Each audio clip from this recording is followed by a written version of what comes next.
सिरात मुस्तकीम चैनल को सब्सक्राइब करें, लाइक एंड शेयर करें और बेल बटन को लाजमी प्रेस करिएगा ताकि जैसे ही मैं कोई वीडियो अपलोड करूं फौरी तौर पे आप लोगों को मिल सके। अस्सलाम वालेकुम दोस्तों, कैसे हैं आप लोग। दोस्तों, काफ़ी दिनों से बहुत सारे मेरे भाई दोस्त ये मुसलसल सवालात पूछ रहे हैं कि गैर कानूनी अफराद को अब अपने मुल्क वापस जाने के लिए क्या कोई टाइम मिलेगा, क्योंकि वो अपने मुल्क जाना चाहते हैं। क्योंकि 2017 में जो सऊदी हुकूमत ने उनको टाइम दिया था उससे उन्होंने फ़ायदा नहीं उठाया है। या तो वो किसी की बातों में आगे थे या उन्होंने इस मसले को बहुत आसान ले लिया था कि मज़ीद टाइम मिलेगा तो हम चले जाएंगे, जब तक सऊदी अरब में रहते हैं तो हम यहाँ फ़ायदा उठा लें। दोस्तों, ये तमाम वो पॉइंट्स हैं जिसकी वजह से गैर कानूनी अफराद अब मज़ीद मुश्किलात में फंस गए हैं।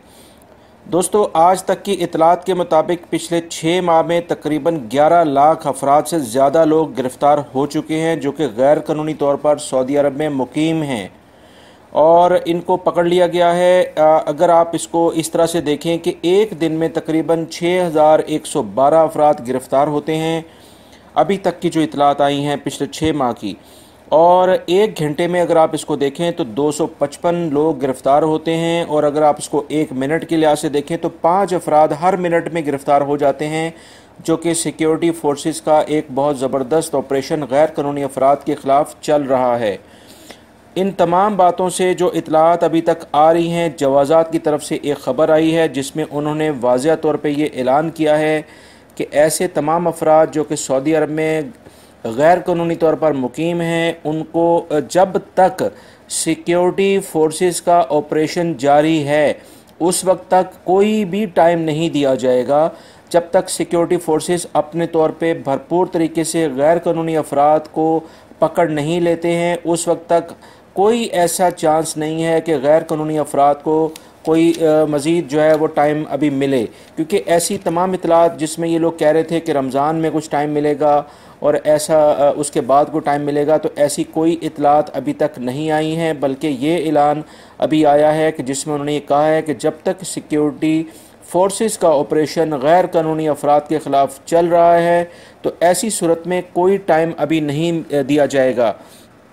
क्यों, उसकी वजह भी उन्होंने बताई है क्योंकि बहुत सारे गैर कानूनी अफराद मुख्तलिफ़ जराइम में मुलव्विस पाए गए हैं, जो कि रोज़ाना आने वाली ख़बरों में आप लोग ख़ुद भी देख सकते हैं। दोस्तों, सबसे अहम बात जो अभी यहाँ पर समझ में आती है कि अगर आप गैर कानूनी तौर पर रह रहे हैं सऊदी अरब में अभी तक, तो ख़ुद को सिक्योरिटी इदारों के सपोर्ट कर दें, क्योंकि हो सकता है कि इस तरह से ख़ुद गिरफ़्तारी देने पर कुछ ना कुछ हल्का मामला हो जाए। क्योंकि अगर सऊदी अरब से जाना ही है तो फिर मेरे ख़्याल से ये बात कोई इतनी मुश्किल नहीं होनी चाहिए। वरना सिक्योरिटी इदारे जो अभी जिस तरह से वो ऑपरेशन कर रहे हैं उसके लिहाज से तो यही लगता है कि गैर कानूनी अफराद के ख़िलाफ़ बड़ी शिद्दत से जो ऑपरेशन जारी है इसमें मज़ीद टाइम जल्दी मिलना बहुत ज़्यादा मुश्किल है। जो कि जवाज़ात ने भी कहा है कि जिस तरह जब तक ये ऑपरेशन जारी है सिक्योरिटी इदारों का, जैसे मैंने आपको बताया कि एक घंटे में तकरीबन जो है 255 अफराद गिरफ़्तार होते हैं और एक मिनट में तकरीबन 5 अफराद गिरफ़्तार हो जाते हैं, जो अभी तक का रेशो आया है। तो इस लिहाज से बेहतर ये है कि अगर जाने का इरादा है तो मतलब जाने का इरादा है तो और गैर कानूनी तौर पर आप यहाँ पर हैं भी और उसके जहनी तनाव का भी शिकार हैं, तो अपने आप को सिक्योरिटी इदारों के हवाले करें और उसके बाद अल्लाह रब्बुल इज़्ज़त पर भरोसा करते हुए अपने मुल्कों में वापस जाएं। क्योंकि ज़ाहिर सी बात है, अगर आपने कोई बहुत बड़ा क्राइम नहीं किया है तो फिर आप अपने मुल्कों में आपको भेज दिया जाएगा, जो भी एक तरीक़ाकार है उसको फॉलो करते हुए। उम्मीद करता हूँ ये इन्फॉर्मेशन आपके काम आएगी। मेरी वीडियो को लाइक लाजमी करेगा, दूसरे दोस्तों से भी शेयर करेगा और अपना खुश रहें, खुश रखें। अस्सलामु अलैकुम।